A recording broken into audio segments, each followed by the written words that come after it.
ready.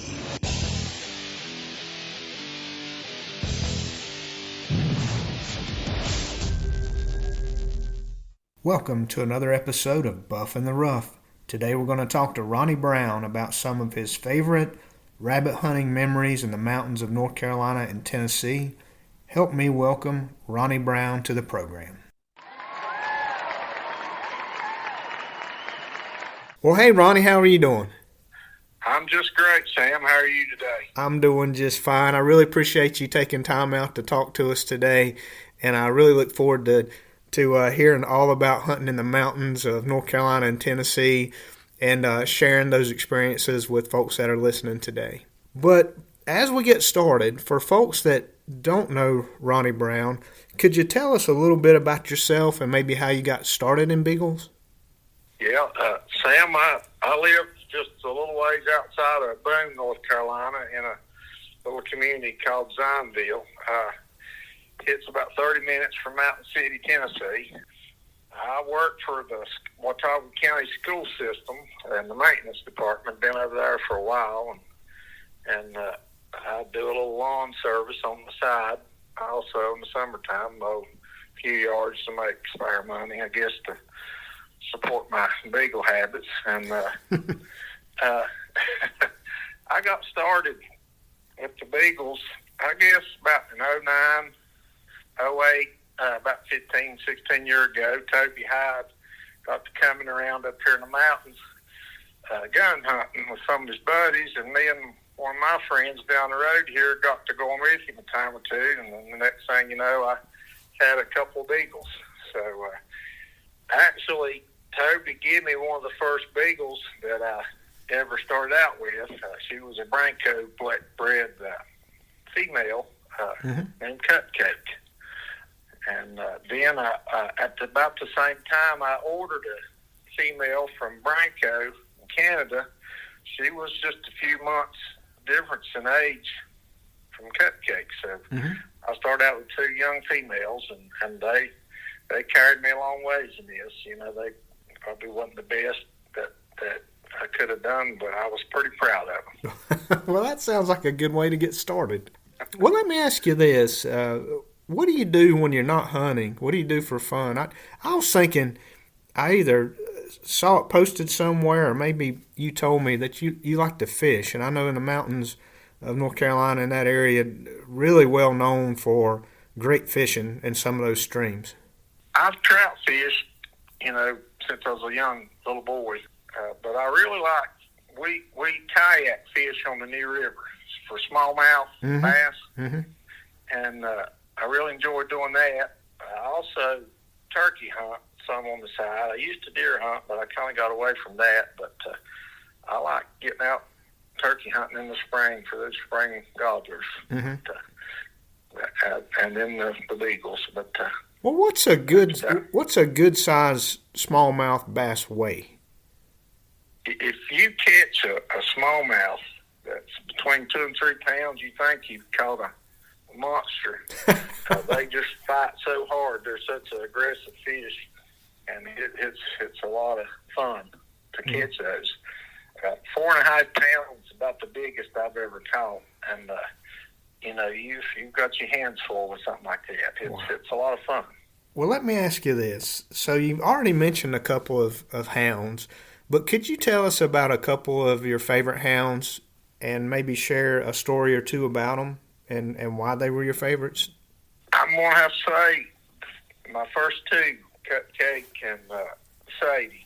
I started out with them. They were pups. Me and my brother Thomas Brown, he's in this with me with the Beagles, but we got those two puppies started. Thomas was a big coon hunter at that time, so he didn't mess with the Beagles much, but we got those two females going and put a lot of time in them. We were just starting out with the Beagles, and it's just like when you get something new, you put an extreme amount of time in it, and I may have had better dogs since then, but those were my two favorite. I've got a lot of good memories with those dogs. I actually got Thomas to field trialing Beagles. He would go to a coon hunt field trial on Friday night, and then go Saturday morning with me to a trial, and he would field trial Sadie, and I would hunt cupcake, and then that's how we kind of got started with that. Those were my two favorites, but now I'm partial to all of them. That's probably my problem. I should let some go, but it's a hard thing for me. I get attached, I guess, and well, you enjoy it. It's interesting because I've interviewed a few people here in the last, I don't know, month or so in Western North Carolina, and when your name comes up, I hear those two dogs. I hear Sadie and Cupcake a lot from folks. So they must have made an impression not only on Thomas and yourself, but a lot of other folks in our neck of the woods. They must have been quite the hounds. So let me ask you this: bloodlines. So you mentioned Branko. What's your favorite bloodline or bloodlines, and why? What kind of traits do you like to see in your hounds? The bloodline, I try to keep as much Branko as I can in a dog, but sometimes it's hard. We've got other dogs that wasn't Branko that mixed in with our bloodline good. But if a dog, no matter what the bloodline, if he's, I like to see a dog that's consistent. I like to see one that hunts hard, that's honest. I don't like to see, if he opens, I want him to have that rabbit. I mean, I want him to be pretty honest. I don't like a whole lot of foolishness. I ain't got too much patience for that. But as far as that goes, that's about all I ask for out of a dog is for him to try and be consistent. If he's consistent, you know what to expect when you unleash him, especially in the field trials. Mm-hmm. Well, I wanted to ask you a little bit about hunting in the mountains. I remember my first time ever coming up and hunting in the mountains from where I'm from, kind of the foothills. Lots of briars and thick stuff, and so I show up at a field trial, and I can't remember if it was Doe Valley or Creston or one of those clubs, or maybe Trade at the time, but there were Christmas trees and open places, and it seemed like rabbits were flying out from underneath every Christmas tree or bush around, and it seemed like high speed, action packed. It was a blast. I just had so much fun. So, when you think about the mountains, hunting in the mountains is a little different from hunting in other parts of the country. What does it take to win up in your neck of the woods? Oh, that's a good question. Living up here, you don't know what to expect for the weather. It'll start out pretty peaceful. Next thing you know, the winds are blowing 50 mile an hour, or cold front move in on you, or snow. It's just, which it probably ain't a whole lot different than anywhere else. People has to deal with different elements out there, but it's just according to how tough you want to be. Get out in a cold wind and snow and rain. I always tell my brother, if we're going to go hunting, a lot of people go by the barometric pressure and humidity, and I'm sure that has a lot to do with it. But my theory is you put them on the ground and they can either run them or they can't. I've run rabbits in high winds, and I've run when you wouldn't have thought they could run. Mm-hmm. So, there's no big secret. There's a lot of guys in this from up north. Any opportunity you get, especially if you work for a living, any opportunity you get to go run your dogs, that's a good time to go. Mm-hmm. That's all I can tell you about that. Well, I've got a couple stories to share with you. I was up there hunting, I don't know, maybe a couple years ago, and all I can remember was it was in the summer. It was hot and sticky, and all of a sudden you could see between the mountains the rain coming. It was like you could watch it, and I've never been more wet in my life. It rained so hard. We just got caught out in it. There was nowhere to hide. There was nowhere to run. And we were soaked. I mean, everything on me was soaked. You just had to peel it off. And then the sun came out, and it just baked us after that. The conditions just are so different from hour to hour, it seems like sometime. And then I always call you guys the Four Seasons up there because you can have the four seasons of the year in like a weekend's hunt. It was like a year ago, and I can't remember the name of it, but it's the thing that UKC has where if you win 5 casts, they invite you to this hunt off thing at the end of the next year or something like that. And so they had it up at I think it was Doe Valley. And the first day, that day, a hurricane came through, like literally a hurricane. And so it was high winds and tons of rain and just crazy conditions to hunt in. It was insane. And I think I actually hunted in a cast with you, Ronnie. It was just insane. And then, like the next day, we got up to go to the clubhouse, and there was snow on the ground. It's insane. So, yeah, I don't know that you could ever prepare yourself for what you're going to find hunting up there. It's such a mixed bag. Oh, yeah. I think, Sam, that was the Clash of Champions regional at Doe Valley. Mm-hmm. And that morning, I remember that hunt very well. That morning, the wind was blowing the trees over and the pouring rain. And we cut them dogs loose. And they went in there and jumped rabbits. And I was shocked that they run them as good as what they did. Mm-hmm. I remember that very well. And by that afternoon, the sun was shining. I think the wind was still pretty rough. Mm-hmm. But, yeah, it's like that saying, if you don't like the weather in the mountains, wait a few minutes and it'll change. That's so true.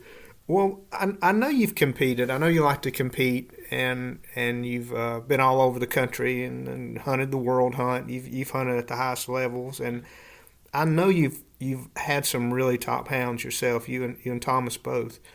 But what are some of the hounds that you've run across as you've been out there trialing that were impressive to you? You know, ones that you would be like, I want some of that in my kennel, or I'd love to take that dog home with me. What hounds have you run into over the years that you just really liked? Sam, I've got a long list. Well, hit them. We got all the time in the world. You just go. Since I've been doing this, to see some really nice dogs. A lot of people might not agree with the dogs I think are nice, but what I can say is about these dogs is what I saw out of them that day. And some of the better field trials, competition hunts, and pleasure hunting. I've got a buddy named David Cornell. He's had 2 real nice males that I like. He's got other good dogs, but these dogs, the Sinbad dog Davy's got, and he had a dog named Cutter, and we just pleasure running with those dogs and field trials against them. I've seen them do really nice things, and I like those dogs. Toby Hyde, one time me and Toby and Mr. Ron Bundy, and I'm thinking it was one of the Brim boys. We were in a field trial over at Doe Valley, and we cut loose in the power station, and them dogs pounded the whole time. And Davey was running a little dog named Line Shot Watch 'em Tap Out, I think is the name of this dog. Mm-hmm. And Tap flat wore us out over there. And he ain't maybe a 12, 13-inch beagle, but he put a show on that day. And Toby's also got a dog named Gus that can do the same thing. I've seen him do really good in the field also. But Jeff Stacy, mm-hmm. Everybody, we were in a Final Four super sectional at Doe Valley, and we were at a spot they called the golf course. And Jeff was running a female named Rose. Jeff was in that cast with Rose, my brother Thomas with a little dog named Dixie, Marco Cash with his tank dog, mm-hmm. and John Cornett.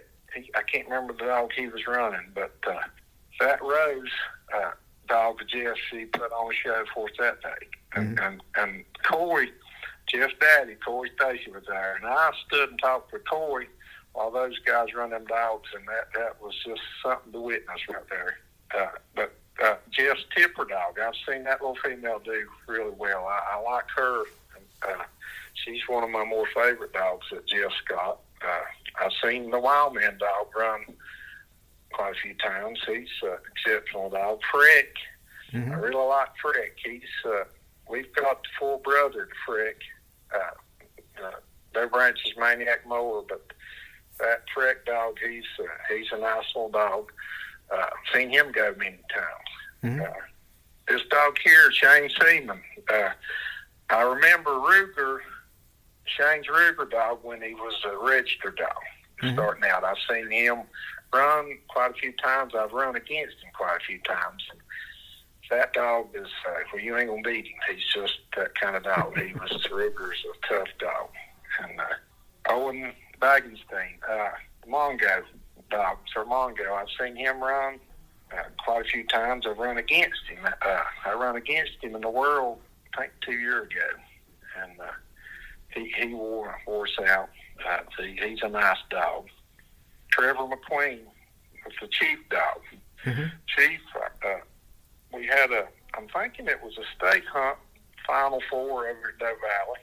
And me and my brother had a dog in it, and Trevor had Chief in it. And can't remember if there was one or two more dogs, but Chief put on a show for us. He's a very nice dog. Kristen Bundy. Kristen, she's got some nice dogs. My favorite is the Ember dog. I just like that old dog. That dog, just to look at her, she acts like she's calm, but you get her in the field and unleash her, boy, she goes to work on you. She's a very nice dog. The Flame dog, most of us know the Flame dog. Flame was a very nice dog. I liked her. To go on, Ethel and Christy Smith, they just got in this a couple of years ago. But they've got a nice pack of dogs. They've got a couple of young dogs that sure put the butt whoop on you. One of them's a little Annie dog, and they've got a little female named Honeybee. Those are my two favorites of theirs. They're very nice dogs. My old buddy Joe Rhodes. Joe's got a Grand National champion named Redman, but he's got a male dog also named Tex, and Tex is my favorite of Joe's. Joe's whooped me many times with Tex, and that didn't make me hate the dog. I really like Tex. He's one of my favorites. But my buddy Stacy Smith down in North Carolina, he's got a male. I've actually got a female office male of Stacy's named Rio. He's a nice dog. I think he's pup out of Franco's Hurricane Lippus. But there's just so many nice dogs out there, Sam. I could sit and go on and on. I'll tell you a couple people that you're probably going to start hearing more and more out of. They've got a lot of their own dogs now. They're getting into this good and heavy and strong. It was Corey Jarrett and his buddy Jake. I think I pronounced this right. Starrett. They've got a nice pack of dogs coming on. That's something for everybody to look out for. I expect them to start putting a smack down on us. And Josie Holmes, I listened to your podcast with Josie, and she done a fabulous job. And she's got some nice dogs. She's hard to beat in this now. But I could keep going, Sam. I'll shut up there. That's an impressive list of hounds. I mean, really, that's a really good list. And I've hunted with maybe half of those dogs. Certainly not all of them, but I agree. Going back to Kristen, I think a lot of people think of the Flame dog, and certainly I've been whipped by her too. And extremely nice dog. I love the Emmy dog.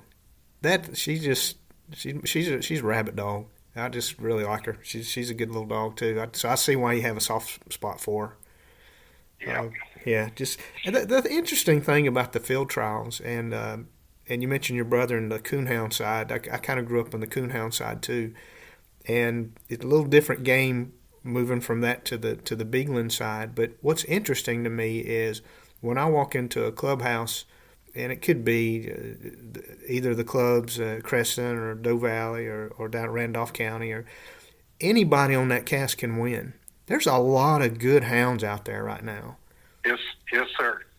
And you cannot assume you're going to go in there and win it just because you maybe don't recognize the handler or you're not familiar with this person or their dog. Most of these folks showing up have really nice hounds, and so you better have your stuff together because it's easy to get beat around here. Well, I left one out, Sam.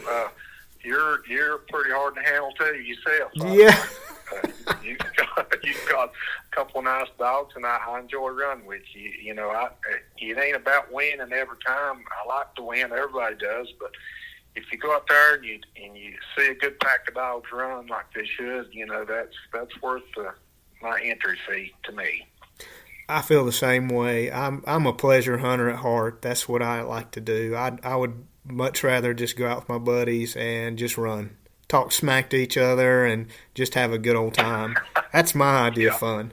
But I do like to go to trials, and it's certainly different, and it's just a different atmosphere altogether. But I do like to see what everybody else has. I like to see what's out there, because at some point you're going to want a young hound or maybe breed something that you have or go buy something. And so it's nice to know what these different bloodlines and different hounds are producing. So I always like to go to the hunts a little bit too. But yeah, I don't take myself too seriously. And if my hounds win, it's not because I'm a skilled handler. They've won in spite of me. So that's how I feel. But I always love running with you guys. Well, that's fantastic. Well, I want to kind of switch gears a little bit. And I spend a good amount of time when I'm talking to folks that have been around for a while and ask their opinions on like the state of hunting. How optimistic are they for the future? Do you feel good about, bringing in the young folks? Are we doing enough to keep them in the sport and keep the sport going? But in your case, you guys have had a rough 4 or 5 years in the two clubs that you're a leader in. And I'm not sure if you're the president of the Creston and Doe Valley clubs, the Beagle part anyway. I know you're a leader there, and you certainly are there helping run the hunts. But you guys have had your hands full in the past few years. Y'all been through a lot, and the reason is you've lost longtime leaders in those clubs like a Woody Crowder and an Art Fenner. And those guys were so active in those clubs, and anytime people would say Doe Valley or Creston, those guys' names would kind of pop up, and you'd think about those guys and associate them with those clubs. So when you lose people that are so critical to the success of a club, how do you handle that? How have you worked to keep those clubs going after experiencing such a big loss? That's a good question, Sam. Woody Crowder, well, let me start. In the Creston Club, I'm the treasurer and the correspondence officer. And in the Doe Valley Club, I'm the treasurer at that club. The Creston Club, their officers are pretty slim. I think my brother's like the president and the secretary. But anyhow, Woody Crowder, he worked at both clubs, Creston and Doe Valley, and Art Fenner also. And Art's wife, Pam, she helped out at the Doe Valley Club. But when we lost Woody, that was a major blow to both clubs. Mm-hmm. Woody done so much for the clubs, for the people, for the children, and that was hard to work through. But even while Woody were there, what really helped and is still helping today in these clubs is people that come to hunt. Everybody's willing to help. There's such a good group of people coming to both of these clubs and all the other clubs that I go to. Everybody's willing to help. All you got to do is ask, and somebody will jump in, and help clean up or help set up for lunch or help set benches up for the bench show. But the Randolph County club, there's quite a few members from that club. They come and hunt both Doe Valley and Creston, and that's just a super group of people. They've helped us as tremendous. Jeff Stacy and Kristen Bundy and Josie Holmes, Dean Jarrett, Coy. Another hard loss was Dean's brother, James. Mm-hmm. James would always text me call me the day before a hunt, before he come up here. Do you need me to bring anything? Do you need me to do anything tomorrow? Do you need me to be master of hounds or hunt director or whatever? Mm-hmm. James, I've hunted a lot with James, and he was just a super guy. And Dean, his brother, is too. I think a lot of Dean. Another guy I left out talking about their dogs. That's always got a dog to beat you, but he's also willing to help when he comes. Chad Phillips. Chad's a Mm-hmm. top-notch guy. Mm-hmm. I think a lot of Chad. I've known him for years since I've been in this. I've known Chad, but Sam, it's just it takes everybody, and I've never had trouble finding judges mm-hmm. for hunts. Anytime you ask somebody, they're always willing to help you. You're a great person. You're a great example for that. I've asked you numerous times to judge, and I feel like you're a responsible judge to send out with people, and we've got quite a few more. But it's just we've struggled along. I know at Doe Valley we've lost quite a few hunting spots. Woody, he knew where all the hunting spots were. Yes, he did. Once he left, Art had quite a few. Well, bless his heart, he's gone too now. So, mm-hmm. but I don't say we struggle, but we've lost a lot of spots, and that would be very helpful to still have. But we used to put on the Eastern Eliminator, and we actually done the World Hunt 2 times at Doe Valley. We mm-hmm. actually done the NHBA hunt, NHBA days. Mm-hmm.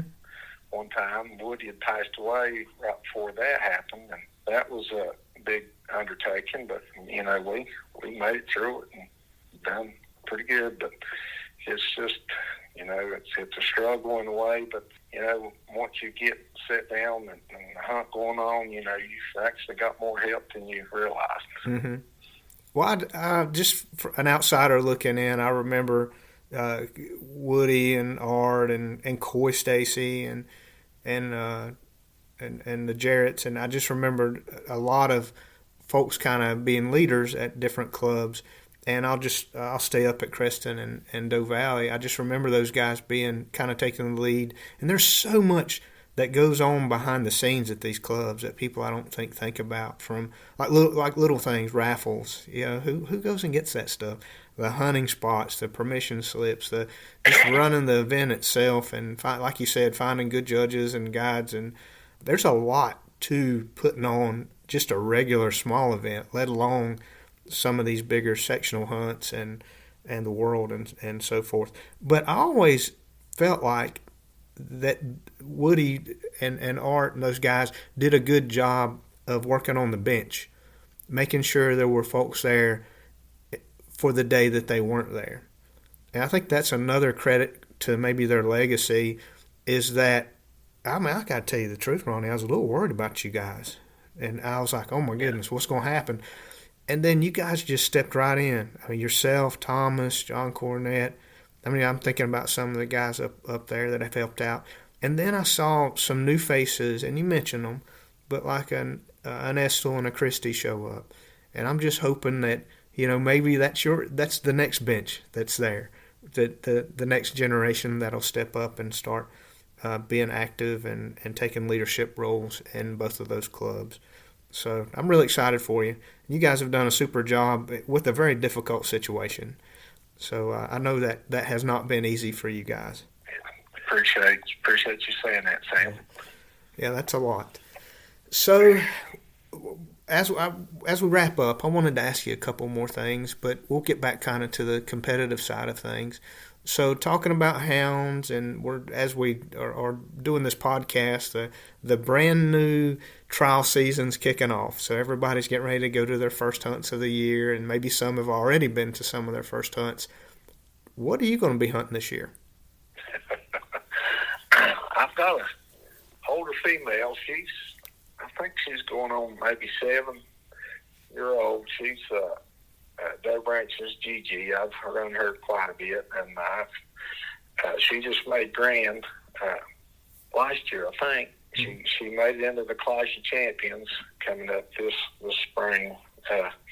But then also I've got a younger female. She's going on 3-year-old. Beverage's Cricket. She's a little dog.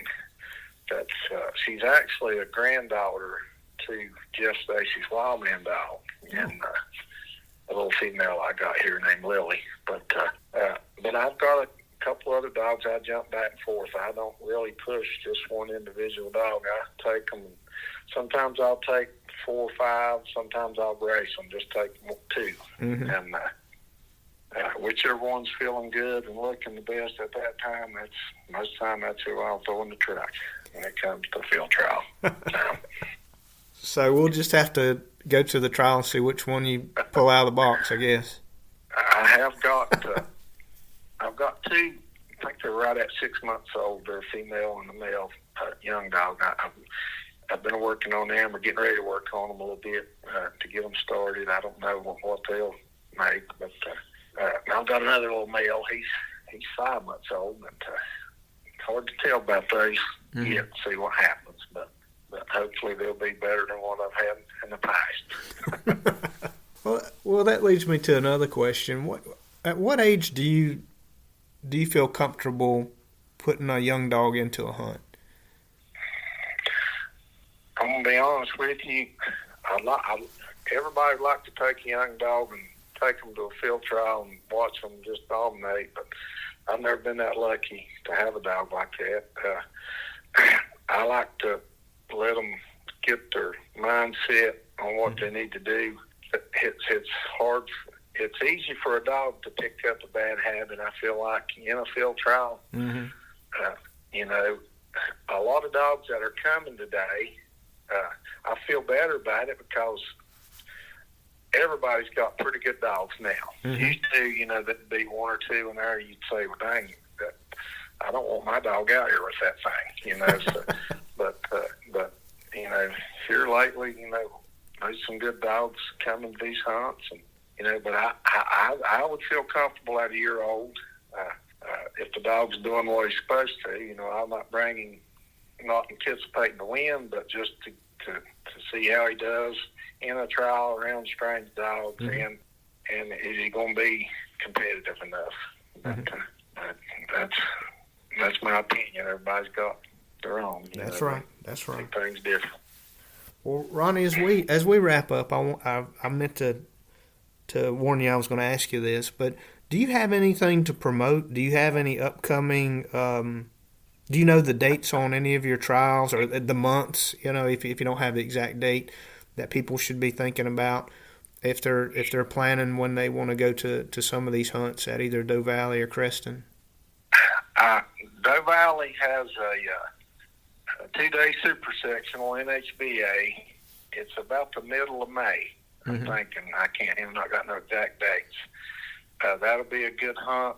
It's kind of in the springtime. You got these young buck rabbits. They'll run. They'll kind of worry you. They run so far out and come back, but it's pretty exciting to run in the springtime here in the mountains. But Creston's got their first hunt. I'm thinking maybe in May too, but I should have had some dates ready. But, no, I should have warned you. I was going to ask you. The good news is, if folks are interested, they can just go to the UKC website. Yep. Or Facebook page. Upcoming events. I'll have everything posted on the upcoming events. On the UKC website. Okay. Well, very good. Well, Ronnie, is there anything that I didn't ask you that I should have? Anything else you want to talk about that we haven't covered? I do want to mention this. I've got a list here of people. When I started in this right here, as many years ago, I won my first field trial in 2010. I was on a 2-dog cast with Alan Newby. And this is just a short list of people. When I was getting into this, that helped me along with the rules and learning about this, and it meant a lot to me. And I'd like to go over this list here. Like I said, I mentioned that Alan was always good when I was hunting with him. He would, try to teach me the rules. And Jeff Stacy, he's taught me so much over the years. Corey Stacy, Jeff Daddy. I've hunted a few times with Corey, and I always loved hunting with Corey because it's like I don't know how he was keeping up with the hunt because he was telling me, trying to teach me so much, over the period of hunt.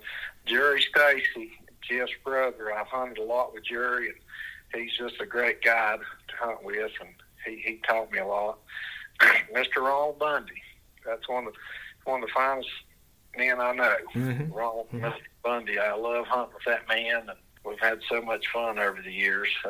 Woody Crowder taught me a bunch.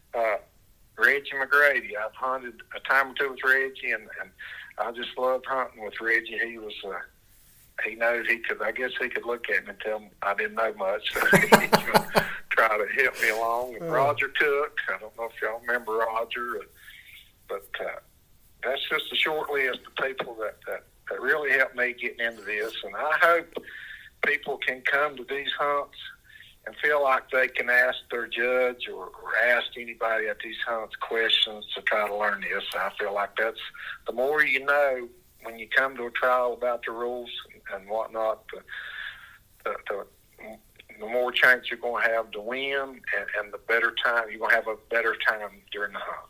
That's right. That's all I've got, Sam. That's right. Well, Ronnie, I appreciate you sharing that list, and I'll just tell you this. I think at some point in the future, if I ask some of these youngsters that are getting their start today to give me their list, I guarantee you'll be on that list as someone who's helped them get started and learn the rules, because I've already talked to some of them. I'm not just saying this to be nice, Ronnie. There's been several people. You mentioned I just talked to Josie and Jake Starrett. I talked to him a while back, and some of these other youngsters. I think a lot of you just getting my start up there as well. I remember drawing both you and Thomas over the years, and you were very patient with me because I do like to ask questions. If I don't understand something, I'm going to ask because I'm trying to learn and understand. And you guys were always very patient, not only with me but other people young in the sport. And so you'll be on a lot of people's list in the future too. I appreciate it. Yeah. Well, Ronnie, I guess that's all I've got. And again, I really appreciate you taking time out to share a little bit about what it's like to hunt up in the mountains and some of your favorite bloodlines and some good stories from the past. So I really do appreciate it. Yes, sir, Sam. Thanks for having me on here. Oh, thank you. Thank you for listening to Buff in the Rough. And remember to like and subscribe if you want to be notified when we have new content available. And please send comments and suggestions to buffintherough@gmail.com.